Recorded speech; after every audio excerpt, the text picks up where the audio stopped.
Il est de retour dans la ville de l'Oural, où il a été embarqué par les forces de sécurité il y a 1 an et 3 mois. C'est le premier jour de son procès à Ekaterinbourg. Evan Gershkovich apparaît le crâne rasé, la chemise sombre. Depuis le box vitré, il sourit aux journalistes qu'il reconnaît. Un échange bref avec la presse accréditée, le procès se tient à huis clos.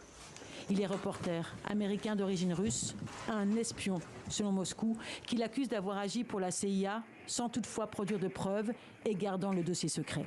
Les activités illégales de Gershkovich ont été commises de manière minutieuse et très discrète. L'enquête préliminaire a été menée par le département d'investigation du service fédéral de sécurité russe. Selon les enquêteurs du FSB, donc, le jeune correspondant du Wall Street Journal aurait tenté de se procurer des informations sur un producteur de chars d'assaut du pays, ce qu'il nie fermement.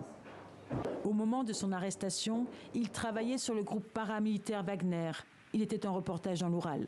Depuis 15 mois, il est détenu dans la rue de prison de Lefortovo. Avez-vous prévu de lui rendre visite? Ici, non.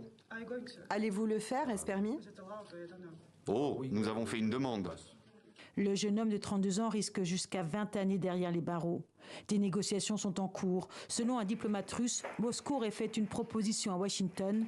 La balle serait désormais dans le camp des États-Unis.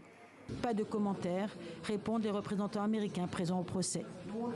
Les échanges de prisonniers sont négociés en haut lieu à Washington. Ce n'est pas de notre ressort. Evan Gershkovich était à l'époque l'un des derniers reporters anglophones à encore exercer dans le pays. Le jour même de l'ouverture de son procès, 81 médias étrangers ont été bloqués en Russie.